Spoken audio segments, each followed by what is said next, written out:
রবীন্দ্র জয়ন্তীতে মিষ্টির নাচ। উফ মা, কি সুন্দর করে সাজিয়ে দিয়েছো তুমি রবীন্দ্র জয়ন্তী উপলক্ষে। হ্যাঁ, সুন্দর করে তো আমি প্রতি বছরই সাজিয়ে দিই, কিন্তু নাচটা সুন্দর করে করতে পারিস না। আরে হ্যাঁ হ্যাঁ মা, তুমি নাচ শিখিয়েছো বলে কথা, আমি কি ভুলতে পারি? আমার ঘাড়ে কটা মাথা আছে।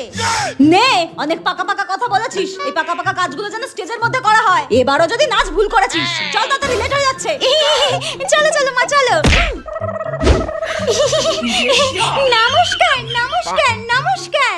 এই মিষ্টি তো এই বছর বৈশাখী ম্যামের কাছে রবীন্দ্র জয়ন্তীর নাচ শিখতে আসেনি, তাহলে কার কাছে শিখলো? জানি না। আমাকে আমাকে তো এবছর আমার মা নাচ শিখিয়েছে।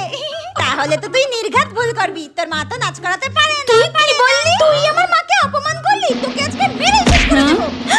এই মিষ্টি, মারপিট করছিস কেন? মারপিট করছিস কেন? এই মিষ্টি, মা তোমার নামে বাজে কথা বলছে। তুমি নাকি আমাকে নাচ শিখিয়েছো, আমি ভুল নাচ করব। ঠিক আছে ঠিক আছে, তোমাকে মারপিট করতে হবে না। তুমি ভালো নাচ করে প্রমাণ করে দাও যে তোমার মা খারাপ নাচ শেখায়নি। ঠিক আছে, গান শুরু হয়ে গেছে, নাচো মিষ্টি, নাচো। ফাগুন হাওয়ায় হাওয়ায় করেছি জিদান, তোমার হাওয়ায় হাওয়ায়। ভাবতেই পারছি না আমার মেয়ে এত ভালো নাচ করতে পারে। করেছি যে দান।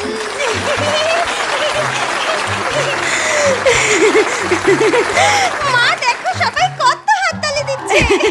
আমার সোনা মেয়ে, খুব আনন্দ হচ্ছে। দেখেছিস তো হিংসুটের দলগুলো?